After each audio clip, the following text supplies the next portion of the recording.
It's a beautiful day outside, with birds flying freely and chirping joyfully. However, a boy continues to sleep peacefully, unaware of the world around him. A person enters an empty room, ascends the stairs, and approaches his door before stepping inside. The boy snores deeply, holding his cat close as he sleeps soundly. Suddenly, the person climbs onto the bed, startling Chun, who wakes up along with his cat. As Chun sits up, the person gets trapped between him and the blanket. Chun looks around, confused, and sees no one. Thinking it was just a dream, he lies back down, believing he might have heard Sei's voice. Suddenly, Shoi shouts that he's an idiot because she's sitting on her. Panicked, Chin jumps up and lifts the blanket, only to hear crying noises coming from under his shorts. He is shocked to see something moving beneath them. To his astonishment, Jai emerges, crying and asking what she should do since she has become incredibly small. Seeing a tiny Shai, Chun panics and jumps away. Shai tries to calm him by jumping up to hug him, but his cat slaps her away, causing her to fall off the bed. Chin's childhood friend, Seo, has suddenly shrunk to just 4 inches tall. Nearby, a woman comments on the adorable height difference trending lately and asks about their specific height gap. The guy responds dismissively, thinking height differences are overrated. Meanwhile, Asha LB bounces a ball teasingly at Chun, calling it his last chance. If he fails, she says it will prove he's truly useless. She grabs the ball, swings her arm, and prepares to throw it at him. Defeated, Chin drops to the ground, lamenting how he can't compare to someone like her, a sports maniac, and declares he's going home. He doesn't understand how she has so much energy every day. Seeing Chun leave, Sho yells that she won't let him go. She reminds him that he promised to accompany her during training every day and calls him a liar. In anger, she throws the ball at him, but loses her footing and screams as she falls. Hearing her scream, Chin turns around and the ball hits him square in the face, knocking him down too. Suddenly, Chin wakes up screaming, clutching his face in pain. Realizing it was just a dream, he calms down and wonders why he had such a bizarre nightmare. He concludes it's probably because Sho always drags him along for her intense training sessions, leaving him traumatized from being hit by balls repeatedly. At that moment, CH makes a noise to grab Chen's attention. Turning his head, he sees Sho crying beside him, wrapped up like a burrito. Puzzled, Chen asks why she's wrapped up like that. Sho coughs and points accusingly at his cat when it appears. As she stands to explain, her blanket slips off, exposing her naked body. Embarrassed, Chin tells her to put some clothes on first. Later, Kyobi sneezes and insists it's Walnut the cat's fault.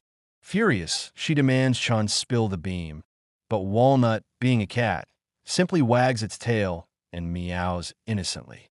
Earlier that midnight, Chun had been sleeping peacefully on his bed while Sho rested in her makeshift cardboard house. Suddenly, loud stomping noises woke her up, revealing Walnut right in front of her. The curious cat stuck its head inside her little house and began licking her. Sho pleaded with Walnut to be good and leave, but the cat ignored her. Eventually, Walnut picked her up in his mouth and swung her around. By the time Sho regained her senses, her clothes were soaked and torn, forcing her to remove them entirely. Chin picks Sho up and uses a hairdryer to warm her up, blasting hot air at her. Startled, Sho worries she might fly away. Chun reassures her, telling her to hold tightly to his finger to avoid catching a cold, which would be troublesome. Kyobi complains that she feels like a tiny piece of human jerky, but Chun scolds her to stay quiet since they're almost done. He wraps Sho tightly in a blanket to keep her warm, though she gripes that it's choking her. Just then, the phone rings. Chin picks it up and greets the caller. On the other end, a voice introduces itself as Shoa's grandmother. Chun whispers to Sho that it's her grandma, urging her to listen closely. The grandmother expresses concern, saying it's been 3 days since Sho left for volleyball training and she hasn't slept properly due to worry. Confused, Chen explains that it's not a gathering, but a specialized training camp for the volleyball team, which is why Sho didn't take her phone. He assures the grandmother not to worry and promises to find a way for Sho to call her back. Hearing this, Grandma perks up, apologizes for troubling him, and offers him some pastries. Chen declines politely, saying he doesn't want to burden her. The grandmother affectionately praises Chun, calling him sweet, obedient, and far better than her mischievous granddaughter. This comment infuriates Shou, but Chen pulls her away from the phone so her grandmother can't hear. He reassures her that he'll update her once he has news. The grandmother restarts the conversation, again asking if Shou has returned from training. Chen cuts the call short, realizing she's extremely worried. Shou frets that they can't hide her new tiny form from her grandma forever. Given her age, heart disease, and high blood pressure, the shock of seeing Shou like this could severely harm her health.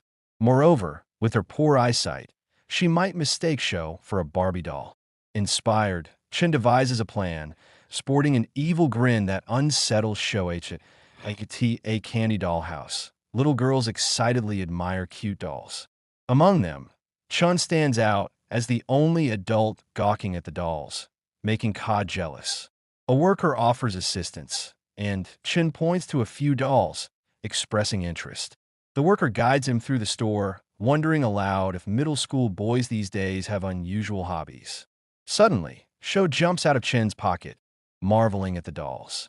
She admits she's always wanted to dress up like them, and muses that becoming so small may not be entirely bad. Just then, a child mistakes her for a doll and claims she wants it. The worker informs Chun that the dolls cost 250 yen, which he finds excessively expensive. Meanwhile, children play with Shou, moving her limbs into various poses as if she were a doll. Distressed, she begs Chun to save her. Enraged, he shouts at the kids to stop, causing them to cry. Their parents grow angry and berate Chun, even hitting him. Apologetically, Chun hands over 250 yen to the worker and apologizes for the trouble he caused. Outside, Shou thanks him for rescuing her and laughs nervously, irritating Chun. Reflecting on the incident, Shou realizes it was Chen's first time fighting for her. Even if it was against children, Shou then makes a request to the worker, asking if they sell lace-trimmed bubble panties. The worker remains silent as the two exit the shop and enter Star Sky Middle School. Grateful for her new clothes, Shou hugs Chen's face tightly. Along the way, they encounter a large crowd gathered to listen to beautiful piano music. While Shou admires the performance, Chen keeps moving, explaining they need to attend class with their moody bald teacher or risk punishment for tardiness. He warns her not to talk in public. Nearby, a group of girls watches Xiang Li play the piano. One remarks on Xiang's talent and beauty, wishing she could have half of what Xiang possesses. Another brings up a temple mentioned on the school forums and suggests visiting it. They speculate about the kind of boy who could catch Xiang's attention, agreeing that ordinary people like Chun would likely be overlooked. Upon hearing his name, Xiang pauses mid-performance and stares out the window thoughtfully. Sensing this, Chen urges Shou to get off his shoulder as they prepare to enter class. Inside the classroom, the teacher loudly demands silence and announces the results of the latest test. Students scoring below 60 must copy the textbook 10 times as punishment. As Chen attempts to slip quietly into the room, the teacher notices him and berates him for being late. Shou defends Chen, claiming he helped her study, but her score of 30 disappoints her. When she hopes for at least 40, Chun bluntly states that isn't much better. Frustrated, the teacher scolds Shou for failing all her subjects despite diligently requesting leaves, sometimes having others ask on her behalf. Infuriated, Shou begins cursing under her breath, but Chen quickly silences her. The teacher instructs the class to split into groups for an experiment, sternly warning them never to mix liquid X and liquid Y, as doing so will cause an explosion. Those who make mistakes will have to copy the textbook 100 times. During the experiment, a girl asks Chun about Shou. Awkwardly, he replies that her entire family went on a trip and she won't return for a while. Meanwhile, FAI notices someone mixing liquid X and liquid Y, anticipating an explosion. Chen whispers to himself that everyone must be worried about Shou, but then he notices she's gone. He looks around for her, confused by her sudden disappearance. Suddenly, an explosion occurs, filling the room with purple mist. It turns out Sho had moved the guy's hand and poured a chemical, causing the chaos. She tells a nearby girl that she added too much water, leaving the girl utterly baffled about who just spoke. Sho continues to stir up trouble by waking the sleeping students and creating a mess all over the classroom. The teacher, enraged by the commotion, slams his desk in anger, sending a beaker flying through the air. The beaker lands near Kaho, spilling its contents. Panicked, Kaho tries to run away, but ends up falling off the desk. Luckily, Chin catches her just in time and quickly tells her to stay quiet as he sneaks out of the classroom as fast as possible. Once outside, Chin scolds Sho for running away like that. She defends herself, saying she only wanted to help, but he sharply replies that someone who scored only 30 marks can't possibly help others. He sternly tells her not to run off like that again. Just then, Shang appears behind him, startling him. Quickly, Chun hides Sho and claims he was just talking to himself. Shang questions whether that's really the case. Chin stands up and asks Shang if there's anything he can help her with, adding how she knows his name and if they've met before. Meanwhile, Sho pops out of Chin's pocket, thinking to herself that Shangli is the most popular girl in school and wondering how she knows Chun. Shang steps closer to Chun and says she wants to ask him something. She bluntly asks if he's Sho's boyfriend, which surprises Sho. Chun acts confused and asks whose boyfriend she's referring to. Shang tells him to stop pretending and repeats her question. Is he Sho's boyfriend? Both Chun and Sho blush at this, and Chun shyly asks why she's asking such things. Shang explains it's because Chun and Sho are always together, yet unlike other couples. Chun is puzzled and asks what she means by that. Shang grabs him firmly, declaring that she cares deeply about Sho and doesn't like other boys getting close to her. Unconsciously, Chin gazes at Sho, prompting Shang to grab his arm tightly and continue her rant. However, Sho has had enough and gets angry at Chun for letting Shang get so close. In a fit of frustration, she bites him on the finger. Chun screams in pain and shouts at Sho, demanding to know what she's doing. He yells that it hurts, but she simply sits quietly in his palm. Concerned, Shang asks if he's okay. Chun brushes it off, saying he was just bitten by a bug, and leaves, stating firmly that he and Sho are just good friends who grew up together. They aren't a couple. That night, Chun makes Sho's makeshift house fancier by hanging lights. Sho heads inside and slams the door shut. Chun reflects on how upset Sho must be with him for shouting at her earlier. Lying in bed, he thinks about how confusing and strange girls can be, especially someone like Shang, who kept saying odd things to him that day. He recalls worrying about Sho when the flu was spreading and not liking other boys talking to her. Sitting up suddenly, he remembers the time he found himself staring at her and wonders what kind of feelings he might have for her. Shaking his head, he shouts to himself that he won't think about such things anymore. It's too problematic, especially since she's become so small. Exhausted, Chun collapses back onto his bed, wondering why Sho hasn't returned to normal after a week. The next morning, Sho huffs and puffs while running on a hamster wheel. Chun watches in surprise as she appears unusually energetic. Walnut speeds up the wheel, prompting Sho to shout at him to stop playing around. Afterward, Kazi feels refreshed from exercising and hopes she'll grow taller soon. She continues her routine, using a ruler to measure herself. To her delight, she discovers she's grown 0.1 inches taller. Excited, she hugs Chin's face and instructs him to pour some hot water for her bath, while also reminding him to change the channel because her late-night makeup show is about to start. Chin complains about being her full-time nanny but prepares the hot water anyway, telling her to hurry or it will get cold. Sho undresses and warns Chin not to peek. As she relaxes in her bowl of hot water, she muses that being small isn't all bad. Suddenly, Walnut appears in front of them with a phone in his mouth, placing it in front of Chun and Sho. They decide to call Sho's grandmother weekly to update her on how Sho is doing. Chun promises to reward Walnut with a can of fish for reminding them. When the grandmother picks up, she's thrilled to finally hear from Sho. She bombards her with questions. Is she tired? Did she get sick? Has she eaten well? Does she drink milk every day? Sho responds that she isn't tired and has just finished bathing. The grandmother is relieved to hear this and asks when Sho will come home, mentioning it's almost her birthday. She promises to prepare lots of delicious dishes, including Shoa's favorite sweet osmanthus jelly. She even woke up early to pick osmanthus flowers and bought fresh fish to fry, just the way Shoa likes.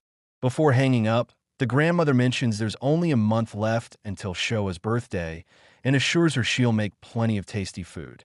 Hearing this brings tears to Shoa's eyes, and she apologizes to her grandmother for worrying her. When asked if she'll return for her birthday, Shoa promises she will visit, pleasing her grandmother. Suddenly, the grandmother remembers the water is running and cuts the call short. Realizing there's only half a month left, Chun and Shoa panic. Chun takes Shoa to see a master who claims he can work magic.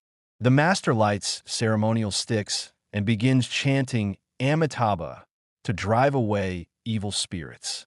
He tells Chun that his house is filled with negative energy and something must have clung to the girl he mentioned. Just then, Shoa pops out of Chen's pocket and accuses the master of being a swindling liar.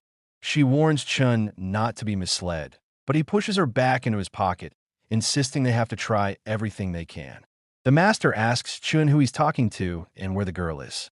Chun tries to show her, but Shoa refuses to come out. Frustrated, Chun tells Shoa to come out, threatening to get mad if she doesn't. The master assumes Chun is heartbroken and gleefully thinks he can make a lot of money off him. He tells Chun there's no need to search for Shoa anymore, since he already understands the situation. He insists they must perform a cleansing immediately, or both Chun and the girl will be in danger. He offers a Valentine's Day promotion for 1,799 yuan. Chun thanks the master, but Shoa grows furious at him for being swindled. She jumps into the master's ear and shouts that she's a ghost. Startled, the master falls to the ground, rolling in pain as his ear throbs. Shoa then pushes the bowl containing the burning sticks off the table, and they fall onto the master's face, injuring his eyes. While Chun runs to fetch a bucket of water, Shoa snaps her fingers to summon Walnut. She climbs onto his head, and together they knock over oranges, scratch the master's poster, and cause more chaos. The master stumbles around blindly, crying in pain. By the time Chun returns with the water, Shoa is still wreaking havoc. Eventually, the master flees from Chen's home, terrified. Crestfallen, Chun laments that their first attempt using magic has failed. Shoa comforts him, saying this is just the beginning. They still have other methods to try, like medicine and exercise. Their first plan involves heightening medicine. Shoa pours the medicine into a cup, and Chun mixes it up. Summoning his courage, Chun drinks it but immediately spits it out due to its awful taste. In the end, he suffers from food poisoning instead of growing taller. They measure Shoa with a ruler, but she remains the same size. Disheartened, Shoa faints. They move on to plan number 2. Watching TV, they see a short man drinking a bottle of alcohol labeled as a spirit. The man grows larger after consuming it. Inspired, Chun drops the food he's eating and rushes to pour alcohol for Shoa. Eagerly, she jumps toward the glass to drink it, but passes out just from the smell. Chun concludes she has very low alcohol tolerance. Undeterred, they proceed to their next plans. Chun suggests daily stretching exercises. With Walnut's help, they pull Shoa's arms and legs to stretch her. Next, following the theory of thermal expansion, Chun attempts to bathe her in boiling hot water. When that fails, he plants her in soil, hoping she'll grow like a plant. Finally, they resort to praying for her to return to normal. Flipping through his notebook, Chun is shocked to see how many methods they've tried, all of which have failed. Losing his cool, he angrily chases Shoa around for promising her grandmother she'd return for her birthday. Shoa tries to calm him down. Amidst the chaos, smoke rises from a burning stick, causing a man to cough. He declares he's been there too long and needs fresh air.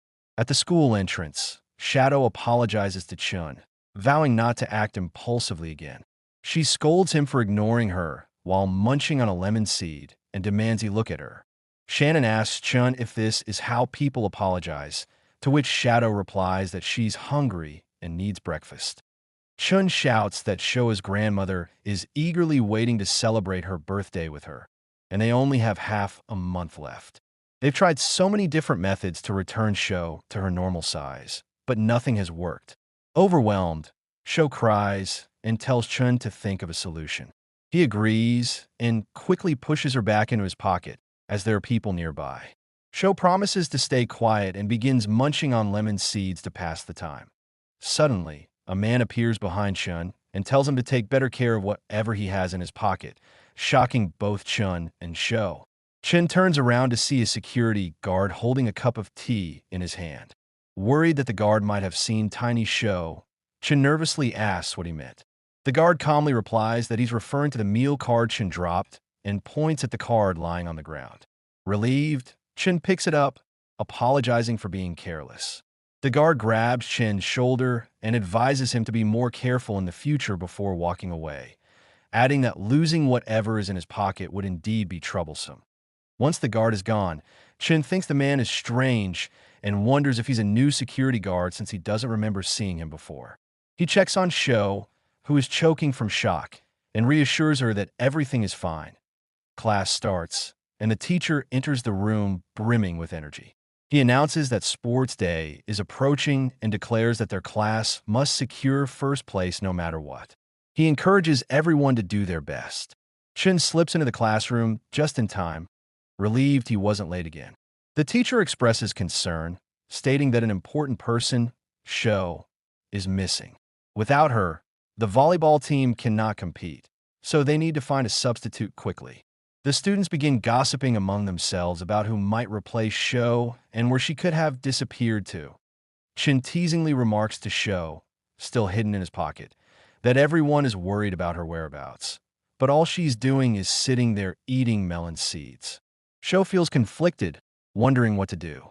She knows the volleyball team has prepared for a long time and can't afford to lose because of her absence.